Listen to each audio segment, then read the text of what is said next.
Ladies and gentlemen, please welcome Mr. Abhishek, Mrs. Devika and Oyon. Thank you. Thank you thank you thank you Thank you.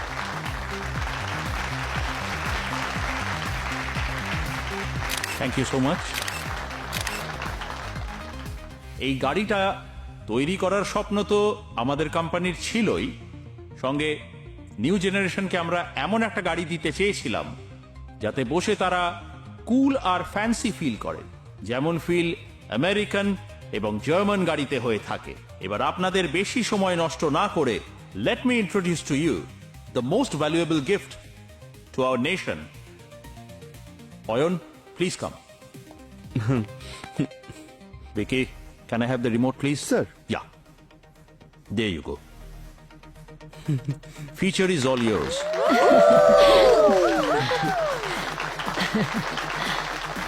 Introducing the new Booster.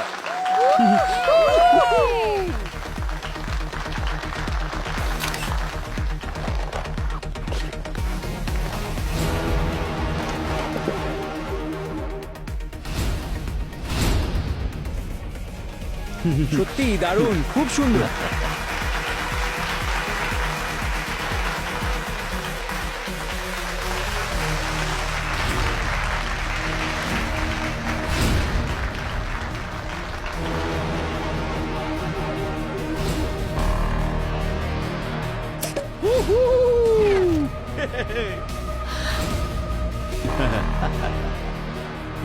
হ্যাঁ,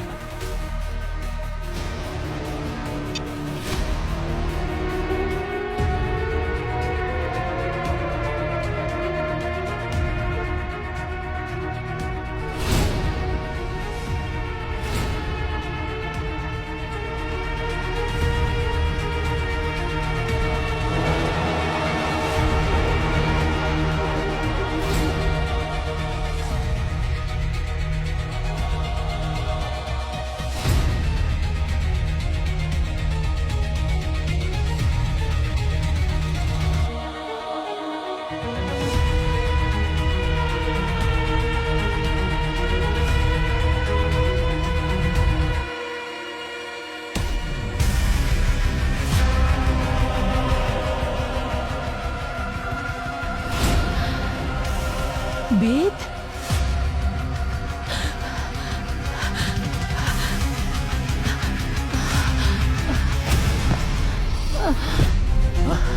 Devika!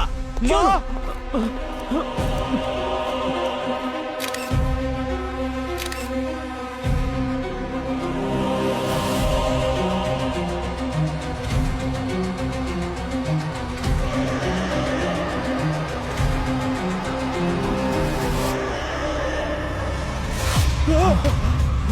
এটা কি কোনো নতুন ধরনের dark publicity stunt? যদি তাই হয় তাহলে এরা সাকসেস হয়েছে, কারণ এই ইভেন্টটা সব জায়গায় ভাইরাল হয়ে গেছে। সাধারণত গাড়ির সাথে সাথে তার ফিচার্স লঞ্চ করা হয়, কিন্তু বুস্টারের সঙ্গে লঞ্চ হয়েছে তার ড্রাইভিং সিটে বসে থাকা একটা ডেড বডি। আজ যেখানে বুকিং এর জন্য কাস্টমারদের ভিড় উপচে পড়ার কথা ছিল, সেখানে উপস্থিত হয়েছে সিআইডির টিম। আমরা চেষ্টা করছি সমস্ত খবর আপনাদের সামনে তুলে ধরতে। সম্পূর্ণ ঘটনা জানতে আমাদের নিউজ চ্যানেলে চোখ রাখুন। দেখা যাক এরপর কি হয়। সিআইডি কে আদৌ উদ্ধার করতে পারবে?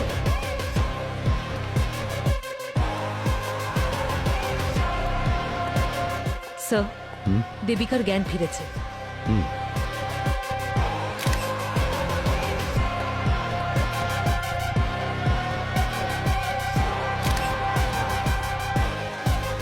স্যার, আমরা যখন বডিটা আগে দেখেছিলাম কেমন যেন পাথরের মতো শক্ত ছিল, আর এখন দেখুন স্যার, আস্তে আস্তে এর রং রূপ কেমন বদলে যাচ্ছে। মনে হচ্ছে বডিটা ফ্রোজেন করা ছিল, জোর করে গাড়িতে বসানো হয়েছে। 20 বছর আগে বেদ নিখোঁজ হয়ে গিয়েছিল, আজ হঠাৎ এরকম ভাবে এভাবে এখানে। এই বেদের সাথে আপনার কি সম্পর্ক? এনার প্রথম স্বামী এবং আমার কাজিন। স্যার, ওকে বেদের মতন দেখতে, কিন্তু বেদ নয়। 20 বছর ধরে বেদের খোঁজ নেই। আর হ্যাঁ, আর ওর বডিতে যে ট্যাটুটা আছে না, সেটা বেদেরই মতন। ও তো 20 বছর আগে লাদাখের বরফে। স্যার, আই এম শিওর কেউ আমাদের সঙ্গে প্র্যাঙ্ক করছে। আপনারা একটু চেক করুন না। আর আপনারা জানেন তো, 3D মডেল কত সহজেই পাওয়া যায়, এটা নকল।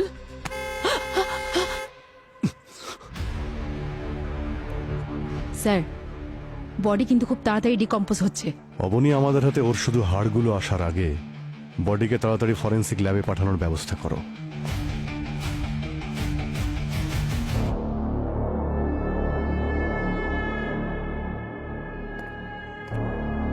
আমার টেস্ট কখনো মিথ্যে হয় না। এই লোকটি মারা গেছে প্রায় 20 বছর আগে। আচ্ছা স্যার, এই লোকটা এমন কি ওষুধ খেত যে 20 বছরে ওর বডি ডিকম্পোজ হয়নি?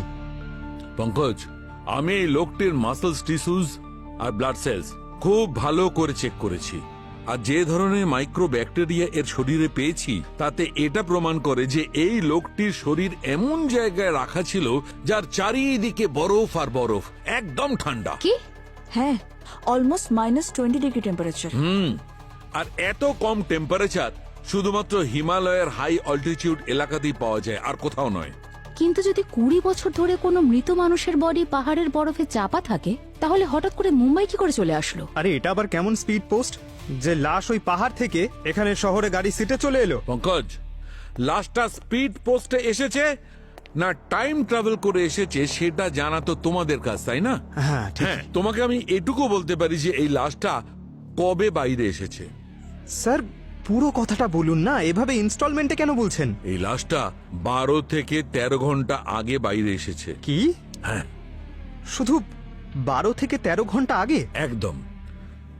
যেভাবে ওর মাসলস, টিস্যুস টুকরো টুকরো করে ভাঙছে, আর যেভাবে স্কিনের কালার বদলে চলেছে, সেটা দেখে এটা পরিষ্কার বোঝা যাচ্ছে যে লো টেম্পারেচার থেকে লাশটা বাইরে এসেছে শুধুমাত্র 12 থেকে 13 ঘন্টা আগে, ব্যাস।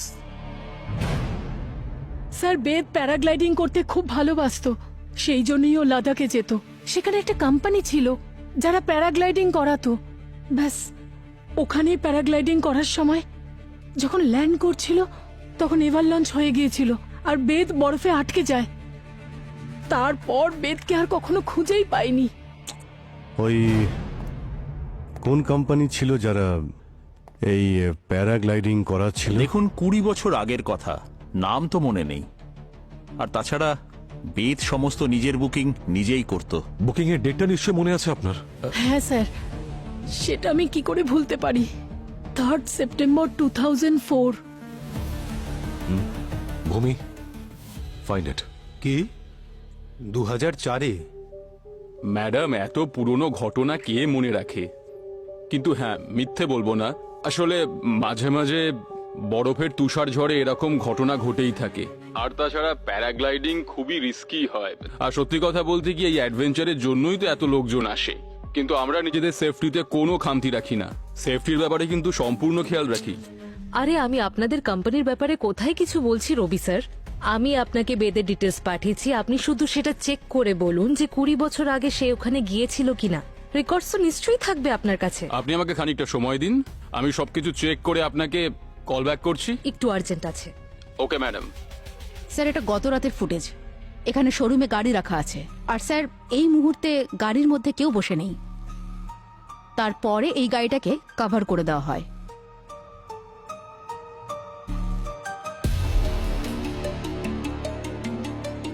আর তারপরে আজ সকালে যখন এই গাড়িটাকে আনকভার করা হয়, স্যার দেখুন, বেদের বডিটা ড্রাইভার সিটে দেখা যাচ্ছে।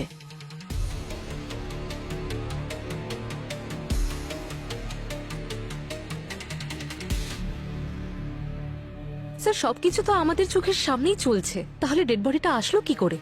আচ্ছা অবনী, এই সিসিটিভি ফুটেজগুলো কি কেউ এডিট করেনি তো? সেরকমটা তো মনে হয় না স্যার। Sir, hello. হ্যাঁ ম্যাডাম, ম্যাডাম আমি চেক করেছি, ওই বেদ সেদিন এসেছিল আমাদের ক্যাম্পে। 2004-এর 3রা সেপ্টেম্বর এসেছিল আমাদের ক্যাম্পে। আর সেদিন ওই প্যারাগ্লাইডিং করার সময় ঝড়ে হারিয়ে গিয়েছিল, আর ওকে খুঁজতে গিয়ে সার্চিং অপারেশন করতে হয়েছিল 2-3 সপ্তাহ ধরে।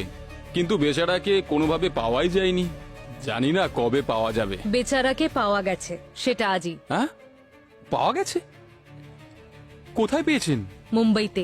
মুম্বাইতে?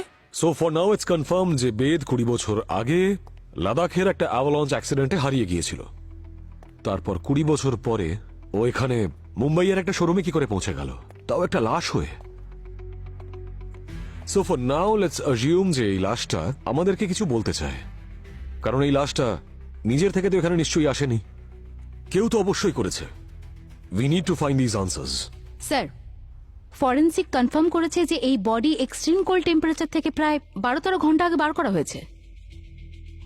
12-13 ঘন্টায় dead body by road Ladakh থেকে মুম্বাইতে চলে এলো? This is impossible. এই গাড়িটাকে ভালো করে চেক করো, প্রত্যেকটা কোণা ভালো করে চেক করো। বডি যখন এই গাড়িতে পাওয়া গেছে তখন এর মৃত্যুর রহস্য এখান থেকেই পাওয়া যাবে। আরে বাবা, এই গাড়ির ভাগ্যটাই তো খারাপ। এর বার্থডেই পালন হলো না, ডেথ সার্টিফিকেট বেরিয়ে গেল। সত্যি স্যার, এই গাড়ি তো আর কেউ কিনবে না। অবনী, এটা অনেক ডিসকাউন্টে পাওয়া যাবে। এই কেসটা সলভ হতে দাও, তারপর ম্যানেজারের সঙ্গে কথা বলছি। স্যার,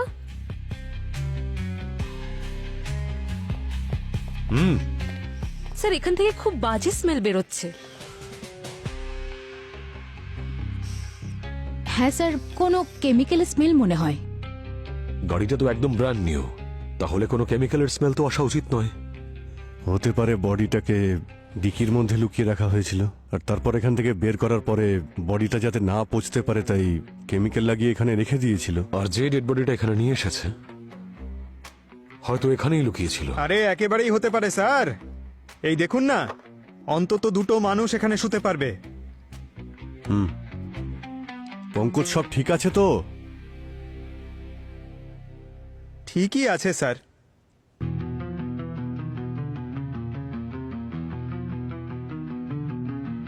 এবার এই ডামিটাকে ওই ড্রাইভিং সিটে নিয়ে বসাও।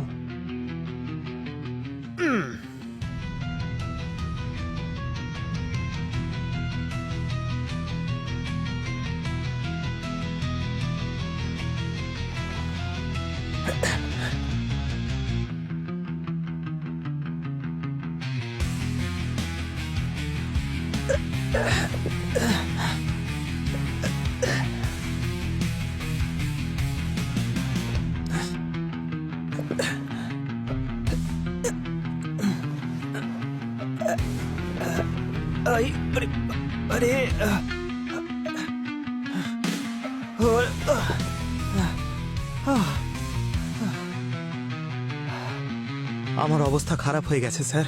এটা তো কোনো শক্তিশালী লোকই করতে পারবে স্যার, একদম আমার মতো। যদি এতটাই কঠিন কাজ হয়ে থাকে তাহলে এটা নিশ্চয়ই কোনো পুরুষ করেছে। ভূমি, তুমি একবার ট্রাই করে দেখো তো। হয়ে যাবে স্যার।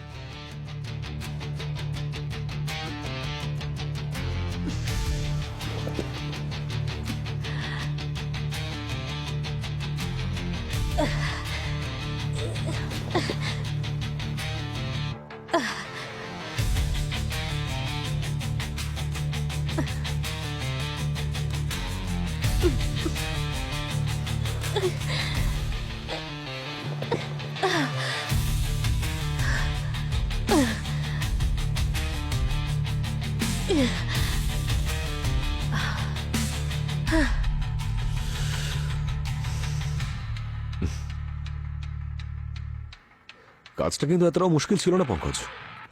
আসলে ওই সিটের মাঝখানে না আমার পা দুটো আটকে গেছিল, তাই এইভাবে বের করার চক্করে। আচ্ছা, তার মানে যে বডিটা শিফট করেছে সে পুরুষ বা মহিলাও হতে পারে। তবে সে যেই হোক না কেন, সে এখানকার সিসিটিভি ক্যামেরার পজিশনের ব্যাপারে ভালো মতোই জানে। সেই জন্য ক্যামেরায় না এসে এই কাজটা ফুলফিল করেছে। তার মানে বাড়িরই কোনো মেম্বার। ঠিক আছে, তাহলে একবার ওদের শোক সভাতে গিয়েই দেখা যাক। ও বলছে যে বেদের জন্য শোক সভা রাখতে। আরে একজনের মৃত্যুর শোক সভা আমি আর কতবার রাখতে পারি বলুন তো? অনেক কষ্টের ট্রমা কাটিয়ে আমি স্বাভাবিক হয়েছিলাম, আবার আবার সেইগুলোই করব। আর অয়ন সে সময় কোথায় ছিল? যখন বেদ নিখোঁজ হয়েছিল তখন অয়ন আমার গর্ভে। আমি কি করে ওকে জন্ম দিয়েছি কি করে মানুষ করেছি সেটা শুধু আমিই জানি। আর আজকে সেই ছেলে কিনা আমায় নোংরা কথা বলছে। নোংরা কথা কেন বলবো না, কিন্তু হ্যাঁ রাগ করে আছি, অনেক রাগ করে আছি। আর রাগ করবো নাই বা কেন? যাকে আমি ছোটবেলা থেকে বাবা বাবা বলে এসেছি, আজ জানতে পারছি সে আমার নিজের বাবা নয়। আমি তো আর ছোট বাচ্চা নই। আগে আমায় বলা হয়নি কেন যে আমার বাবা অন্য কেউ? কি করে বলতাম ওকে? আজকালকার বাচ্চারা কিছু হলেই তো ডিপ্রেশনে চলে যায়। আর তাছাড়া দেবিকাকেও তো সামলাতে হতো। আর জানেন, সুইসাইড করার কথা বলছিল ও।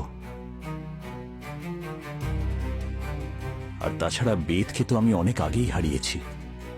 আর আমি কখনোই চাইতাম না যে ওর ফ্যামিলির কিছু একটা হয়ে যাক। আর সেই জন্যই আমি দেবিকাকে বিয়ে করেছিলাম আর অয়নকে আপন করে নি। কি দরকার ছিল অভিষেকের এইসব করার? কিন্তু এগুলো করলো না হলে বেদের বোন নয় না আমাদেরকে পথে বসানোর জন্য সব ব্যবস্থা করেছিল। নয়না কি কি করেছিল নয়না? বাবার সমস্ত ব্যবসা আমিই সামলাতাম। বেদ তো ঘোরাঘুরি ছাড়া আর কিছুই করতো না। আর যখন সমস্ত পরিশ্রম আমি করতাম, তাহলে আমি যদি কোম্পানির স্টেক বাড়াতে বলি তাতে ক্ষতি কি? হ্যাঁ, সবাই তো এটাকে লোভ বলে, কিন্তু আমি এটাকে অধিকার বলি। কিন্তু আপনি যেটা অধিকার বলছেন, দেবিকার চোখে তা কেড়ে নেওয়া। এটাও কি করে বলতে পারে? ওর একটু লজ্জা করলো না এটা বলতে? যে শোরুমে দাঁড়িয়ে ও সেদিন গাড়িটাকে লঞ্চ করলো, ওই শোরুমটা আমার টাকায় চলে।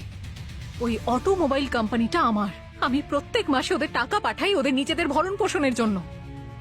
কিন্তু উনি তো বলছেন যে অভিষেক সবকিছু নাকি সামলায়। অভিষেক সামলায়? কি সামলায় শুনিও? ও আমার নিজের কাকার ছেলে। ওদিকে বেদ মিসিং হলো, আর এদিকে ও তার বউয়ের সাথে বিয়ে করে নিল আমাদের প্রপার্টির টাকা নষ্ট করবে বলে। চাইলে আমি সেদিনই ওর মুখোশটা খুলে দিতে পারতাম। তার মানেটা কি, মুখোশ খুলে দিতে? আচ্ছা, একটু সময় দিন, আমি আপনাদের দেখাচ্ছি।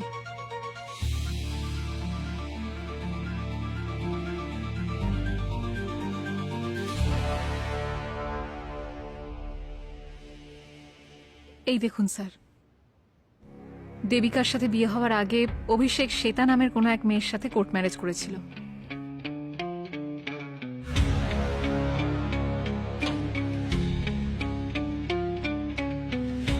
বিয়ের পর আরেকটা বিয়ে।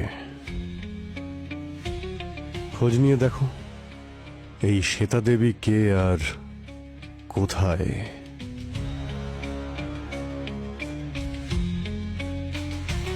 5 মিনিটের জন্য দেখতে দিন না, উনি আমাদের ফ্যামিলি মেম্বার ছিলেন। স্যার, আপনারা বোঝার চেষ্টা করুন, আমরা সবাইকে এখানে ঢুকতে দিতে পারি না। আরে ম্যাম, স্যার আপনারা যান প্লিজ। বিনা পারমিশনে আপনারা ভেতর ঢুকতে পারবেন না। কি ব্যাপার? ম্যাম, বেদ আমার হাজবেন্ড ছিল আর অয়ন ওরই ছেলে।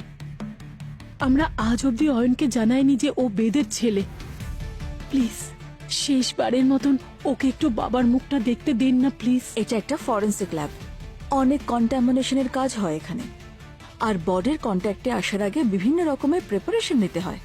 আপনারা যান, আগে পারমিশন নিয়ে আসুন, তারপরেই আপনাদের ভেতরে অ্যালাউ করতে পারবো আমি। ঠিক আছে, আমরা পারমিশন নিয়ে আসছি। এসো অয়ন। Thank you. এই অ্যাড্রেসটা শো করছে অবনী। Okay sir.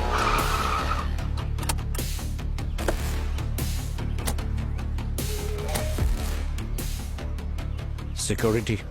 হ্যাঁ, কি হয়েছে বলুন? এই যে সামনের বিল্ডিংটাকে রেনোভেশন করা হচ্ছে, শুনেছি নাকি অনেক ওনার্স এই বিল্ডিং এ শিফট হয়েছে। হ্যাঁ, ওখান থেকে তো অনেক লোকই এসেছেন এখানে। তাহলে তাদের মধ্যে কেউ শ্বেতা নামের থাকে এখানে? আসলে ম্যাডাম, এত বড় সোসাইটি, এখানে তো হাজার হাজার শ্বেতা থাকতে পারে। সে তো ঠিক আছে, কিন্তু একটু মনে করে বলো তো যে 40 বছরের আশেপাশে কোনো মেয়ে আছে কি? হ্যাঁ, একজন তো থার্ড ফ্লোরেই থাকেন, যিনি শ্বেতা নামের, বছর 40-এর মতনই হবেন।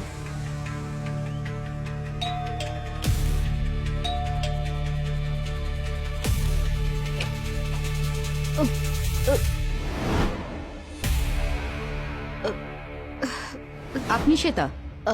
হ্যাঁ বলুন। আমরা সিআইডি অফিসার।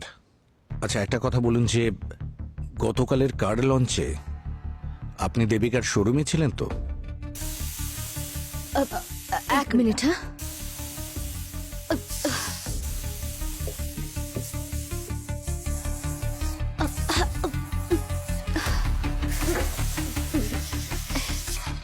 ডালটা পুড়ে গেল। আমাদের প্রশ্নের উত্তর কিন্তু পাইনি। হ্যাঁ আমি গিয়েছিলাম, আমার ছেলে ওখানকার ফ্লোর ম্যানেজার। আর আপনার হাজবেন্ড কোথায়? এই প্রশ্ন আমায় করছেন কেন? প্রশ্ন তো উঠবেই যখন একই ব্যক্তি দুটো বিয়ে করে। আপনার ম্যারেজ সার্টিফিকেট?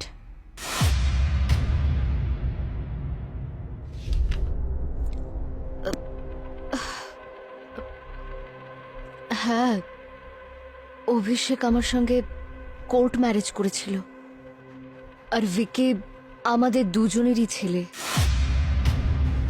আর অভিষেক নিজেরই কোম্পানিতে নিজেরই ছেলেকে একজন ফ্লোর ম্যানেজার হিসেবে অ্যাপয়েন্ট করেছে। হ্যাঁ হ্যাঁ, আমি অভিষেককে অনেকবার বলেছিলাম, কিন্তু ও বলেছিল যে একজন ওনারের সবকিছু জানা উচিত, যখন ও যোগ্য হয়ে যাবে তখন ওকে ওর অধিকার দেওয়া হবে। আপনি তো জানতেন যে উনি দেবিকাকে বিয়ে করেছেন।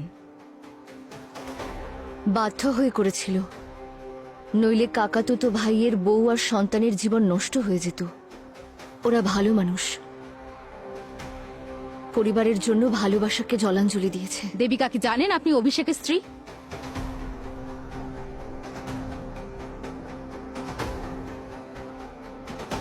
আচ্ছা ওই ভিকি কোথায়? আমি জানি না, কাল থেকে ও বাড়িতে নেই।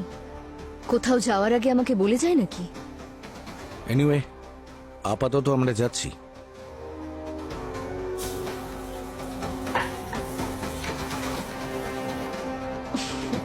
এই অভিষেক খুব বড় প্লেয়ার বলে মনে হচ্ছে। একদিকে নিজের বাবার কর্তব্য দেখাচ্ছে, আরেকদিকে নিজের ছেলেকে চাকর করে রেখেছে। ঠিক আছে, আপনি বডি দেখতে পারেন কিন্তু কোনো জিনিসে হাত দেবেন না। গার্গিয়াদের দেখিয়ে দাও। Yes sir. বাবা অয়ন, দেখে নাও নিজের বাবাকে।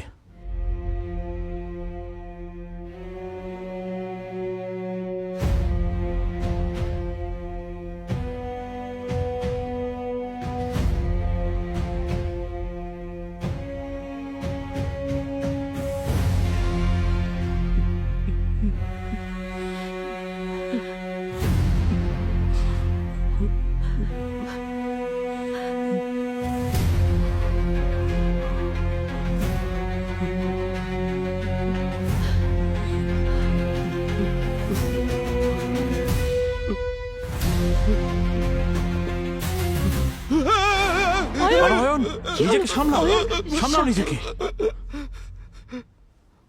হাত? হাত কোথায় স্যার? কি হয়েছে? স্যার বডির হাত নেই। কি বলছো? কি বডির হাত? মাই গড,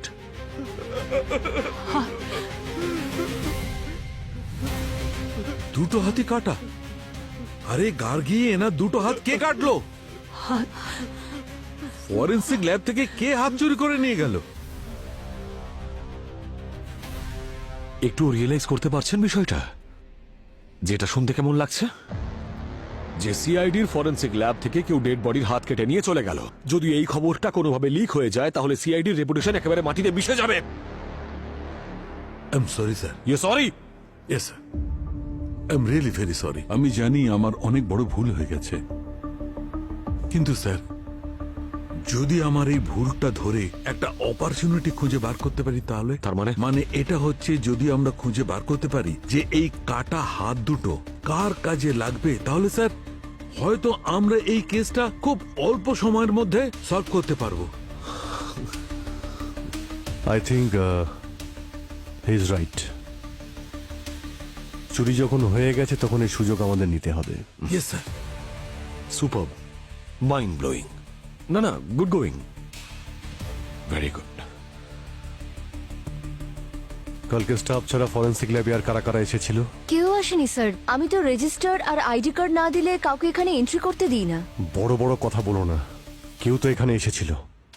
রেজিস্টার দেখাও। হ্যাঁ sir. Shield and shine company, এরা দুজন কারা? স্যার এরা তো স্যানিটাইজারের লোক, ওরা তো রেগুলার আসতেই থাকে এখানে। হ্যাঁ স্যার, ওরা 2 সপ্তাহে একবার ভিজিট করে। ফরেন্সিক ল্যাব, তাই স্যানিটাইজেশনের প্রয়োজন তো হয়। ওদের সঙ্গে টাই আপ আছে আমাদের sir. Shield and shine company, খোঁজ নিয়ে দেখো কোন দুজনকে এখানে পাঠিয়েছিল ওরা।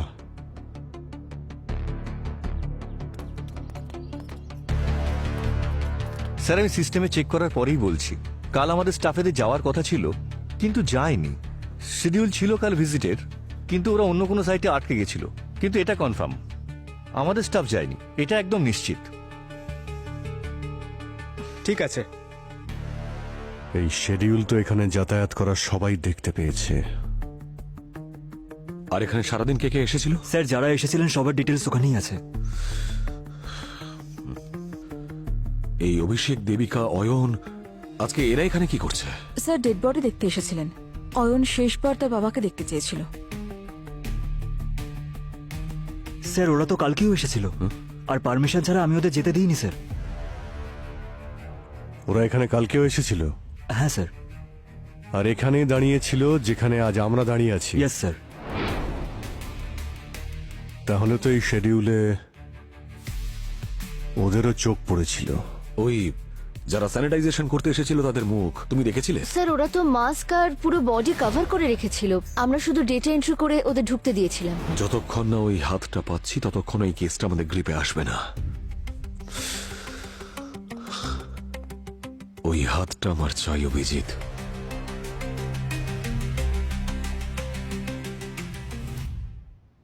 হ্যাঁ স্যার, সেটা তো ঠিকই, কিন্তু রাত 3টে থেকে 5টার মধ্যে অদ্ভুত ব্যাপার হয়। হ্যাঁ, আমরা ঘুমোই আর ক্রিমিনালরা জেগে থাকে। সেটা তো ঠিক।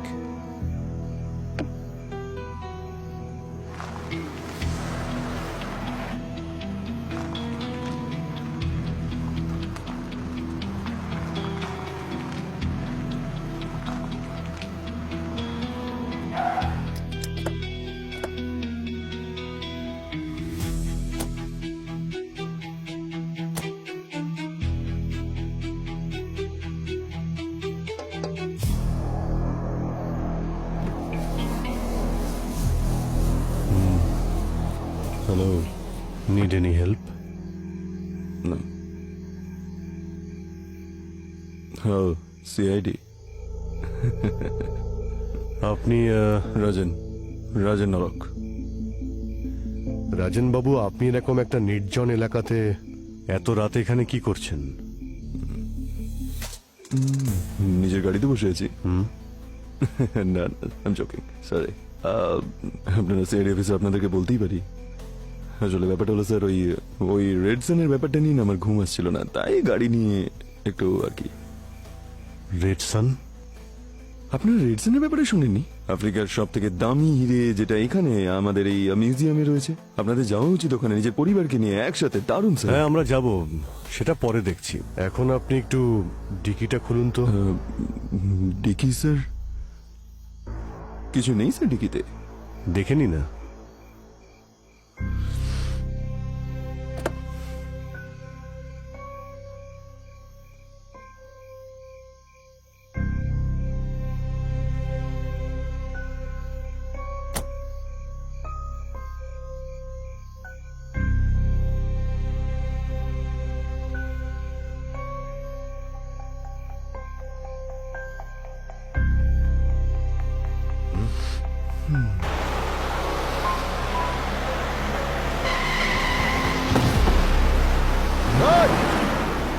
এই দাঁড়া।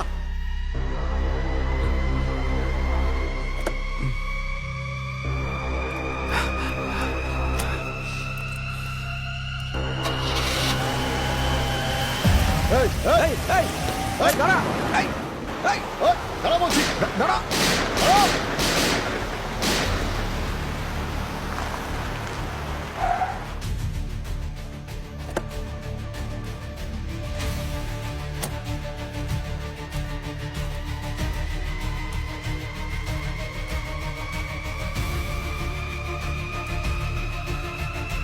Put your guns down. Easy আমরা সিআইডি থেকে।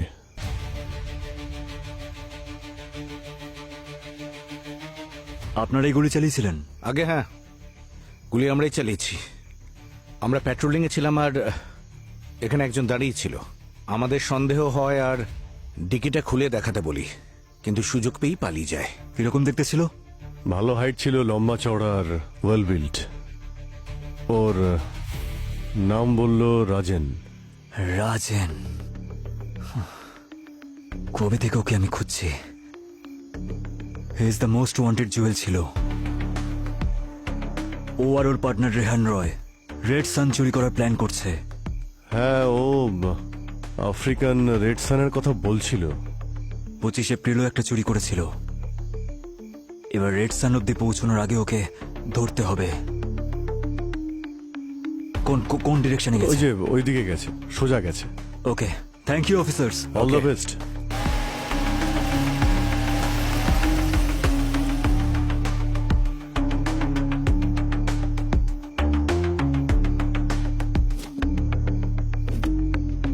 ও মাই গড, হাত! কিন্তু একটা জিনিস দেখো, ফিঙ্গারপ্রিন্টের যে স্কিনগুলো সেগুলো তুলে নিয়েছে। স্যার, ওই যে হাত খুঁজছিলাম ওরা ফেলে দিয়ে গেল।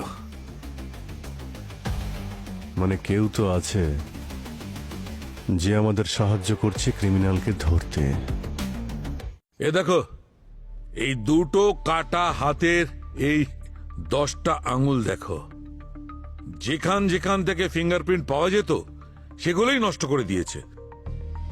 মানে ফিঙ্গারপ্রিন্ট চুরি করার জন্য হাতটা কাটা হয়েছিল। আর এই ফিঙ্গারপ্রিন্ট নিশ্চয়ই কোনো পাসওয়ার্ড প্রোটেক্টেড জায়গাকে খোলার কাজেও লাগতে পারে। কারেক্ট। কোনো দরজা বা সিন্দুক। তার মানে হলো গিয়ে যার বাড়িতে ওই সিন্দুক বা দরজাটা আছে সেই হাতটা কেটে চুরি করেছে। স্যার, আমি দেবিকা আর অভিষেকের রেকর্ডস, যেমন ধরুন ব্যাংক রেকর্ডস আর বিলস চেক করছিলাম। দেখুন তাতে কি পেয়েছি।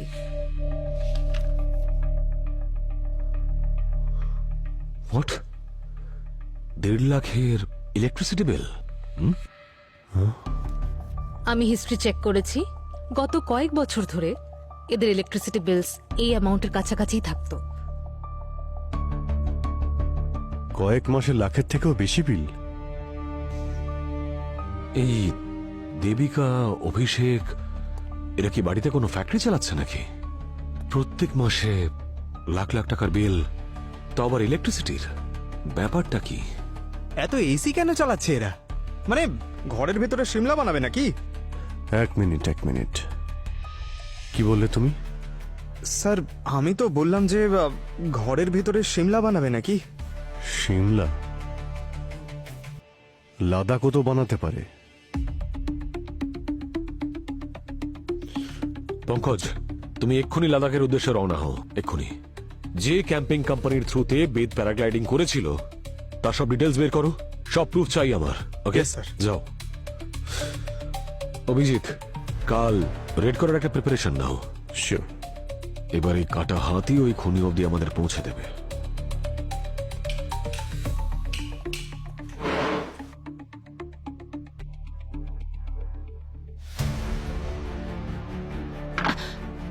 আরে এসব আপনারা কি করছেন?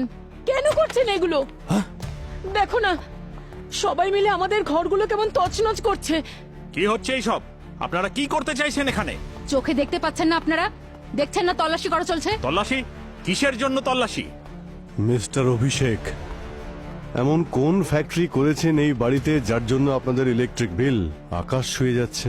হ্যাঁ, তাও গত 20 বছর ধরে লাখ লাখ টাকার বিল আসছে আপনার বাড়িতে। কি চলছেটা কি? লাখ টাকার বিল আসছে তো তাতে কি হয়েছে? কি হয়েছে এখনই জানতে পারবেন। ভালো করে তল্লাশি নাও। যদি দেওয়ালও ভাঙতে হয় তাও ভেঙে দাও। কিন্তু আপনারা ওর ঘর কেন ভাঙছেন না যারা আমার ঘর ভেঙেছে? নয়নার ঘরও কোনোভাবে বাঁচবে না সিআইডির হাত থেকে। এখন যান, আপনি যান, সরে যান এখান থেকে। এক কোণে কি দাঁড়াবেন?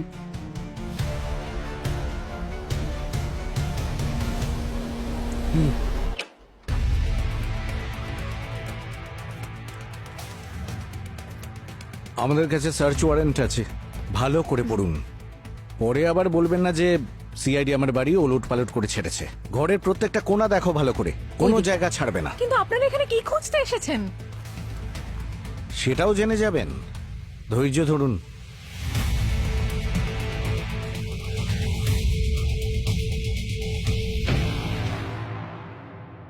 স্যার আমি ম্যাডামকে তো ফোনে সবকিছু বলে দিয়েছি, কিভাবে ওই বেদ বরফের ঝড়ে হারিয়ে গিয়েছিল। আমার কাছে কিছু নিউজ পেপারে কাটিংও আছে ওই দিনের। এই দেখুন, যেদিন অ্যাক্সিডেন্ট হয়েছিল। এসব তো ঠিক আছে, আপনারা এখানে ক্যাম্পে গ্রুপের ছবি তোলেন তো নাকি? হ্যাঁ স্যার, অবশ্যই। তাহলে 2004-এর 3 সেপ্টেম্বর বেদের গ্রুপের ছবিটা দেখান তো। স্যার এখন 20 বছর আগের ছবি কোথা থেকে পাবো স্যার? আছে স্যার, পুরনো অ্যালবামে পেয়ে যাব। চুপ কর, তুই কিছু জানিস? স্যার ও কিছুই জানে না। 1 মিনিট, ফটো নিয়ে এসো। হ্যাঁ স্যার, এই নিন স্যার।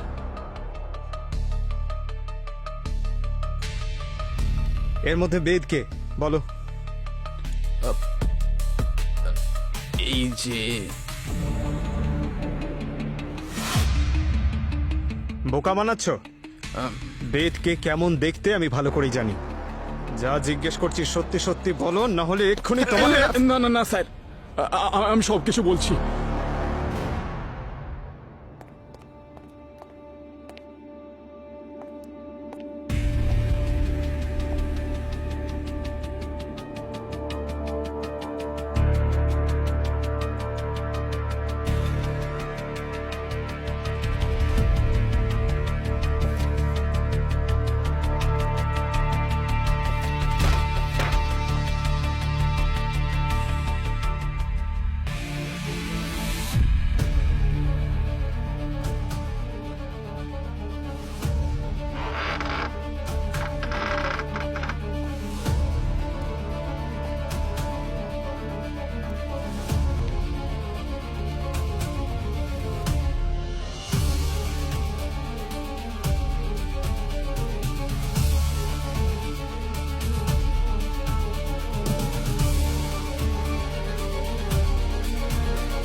স্যার, হ্যাঁ ভূমি,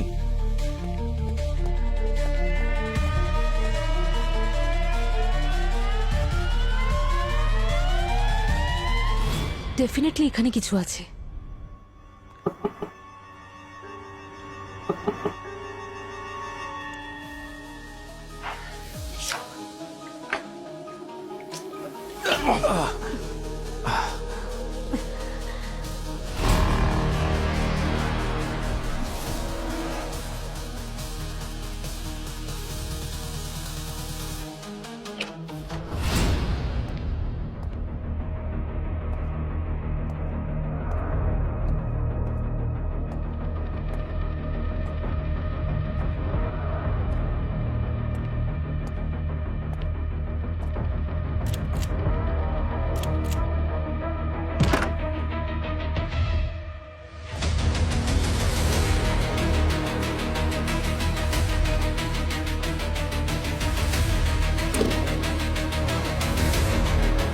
মাই গড,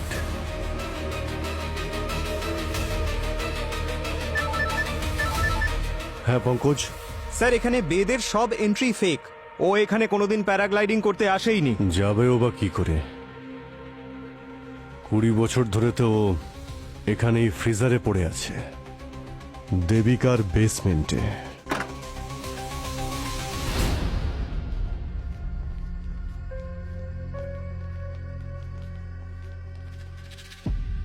দারুণ ব্যাপার তো। বেসমেন্টের নিচে লকার তৈরি করা হয়েছে। নয়না দেবী, আপনি এই ডিজিটাল লকারের পাসওয়ার্ড দেবেন নাকি এর জন্য আমাদেরই কাজ করতে হবে?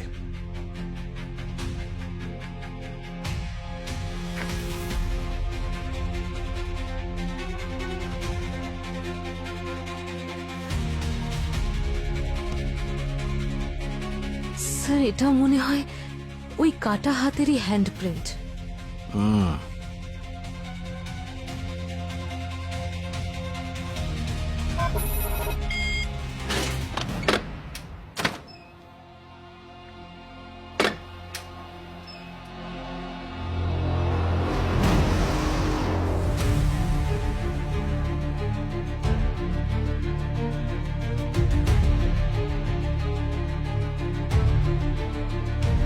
এত সব শোনা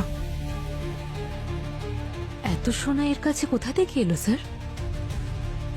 এটা তো নয়না ম্যামই বলবেন, বিউরোতে গিয়ে। ওখানে ওনার ফ্যামিলি গেট টুগেদার হবে। কিন্তু এত সোনা আপনাদের কাছে এলো থেকে? বাবা নিজের সমস্ত ব্ল্যাক মানি গোল্ডে কনভার্ট করে বেদের নামে রেখে গেছিলেন। বেদ মিসিং হয়ে যাওয়ার পর আমি খুব চেষ্টা করলাম ওই ডিজিটাল লকারটা খোলার, কিন্তু ওটা শুধু বেদের ফিঙ্গারপ্রিন্ট দিয়েই খোলা যেত। আর যখন বেদের লাশ আমি শোরুমে দেখলাম, তখন আমি সুযোগ পেলাম। হাত কাটতে কাদের পাঠিয়েছিলেন? স্যানিটাইজার কোম্পানির ওয়ার্কারদের। কি করে হয়? আমরা তো জিজ্ঞেস করেছিলাম, ওরা তো অস্বীকার করেছে। মিথ্যে বলেছে ওরা। আমি ওই কোম্পানিতে 80% শেয়ার হোল্ডার, বেসিক্যালি ওনার। ওরা আমার কথা অস্বীকার করতেই পারবে না। টাকার লোভ মানুষকে কত নিচে নামিয়ে দেয়, সম্পর্কের কোনো গুরুত্বই থাকে না। আর আপনারা, আপনাদের তো এনার মতন সোনা পাওয়ার কথা ছিল না, আর না টাকা। তাহলে বেদকে মারার রিজন? ভালোবাসা, যেটা আমার প্রয়োজন ছিল।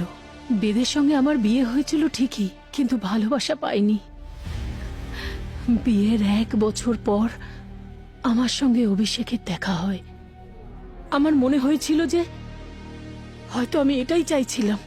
আমিও তো দেবিকার প্রেমে পড়েছিলাম, কিন্তু একটা ব্যাপারে সিকিউরিটি ছিল, যদি আমি দেবিকাকে বিয়ে করি তাহলে ওর যা প্রপার্টি আছে সমস্ত কিছুর মালিক আমিও হব। কিন্তু তখন বেদ আমাদের সম্পর্কের কথা জেনে যায়, আর সেই জন্য ওকে রাস্তা থেকে সরাতে আমরা বাধ্য হয়েছিলাম।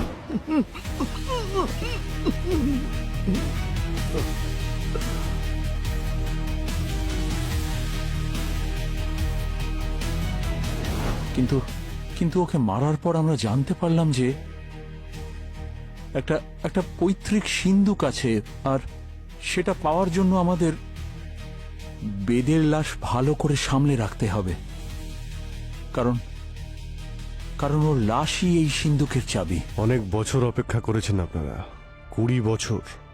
তারপর আপনাদের একটা গল্পের দরকার ছিল যে বেদ প্যারাগ্লাইডিং করতে গিয়ে মারা গেছে, তাই না? হ্যাঁ, লাদাখের ওই ক্যাম্পিং কোম্পানির মালিককে আমি 10 লাখ টাকা দিয়েছিলাম, যাতে ও এই মিথ্যে খবরটা ছড়াতে পারে। হ্যাঁ, এত বছর ধরে ওর বডিটাকে আমরা লুকিয়ে রেখেছিলাম, কিন্তু আমি জানি না যে ওই দিন শোরুমে ওর লাশ কিভাবে এলো। ওকে অয়ন নিয়ে এসেছিল।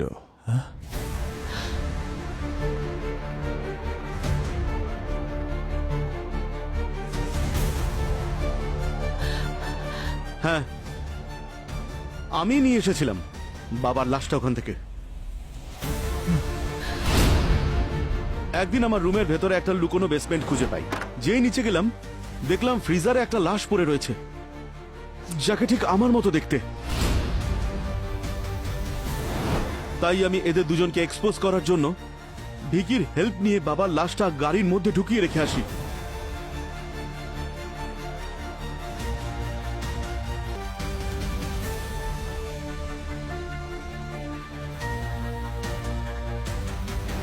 তুমি যা করেছো তা ঠিক করেছো অয়ন, কিন্তু প্রসেসটা ভুল ছিল। তোমার সোজা পুলিশের কাছে যাওয়া উচিত ছিল। যে আমার বাবাকে খুন করেছে সে কি আমাকে ছেড়ে দিত নাকি? তারা তাদের পাওয়ার ব্যবহার করে আমাকেও মেরে ফেলে দিত। আর আমি ভালো করে জানি, যদি সিআইডি এই কেসে ইনভলভ হয়ে যায় একবার, তখন এরা দুজন বেঁচে পালাতে পারবে না।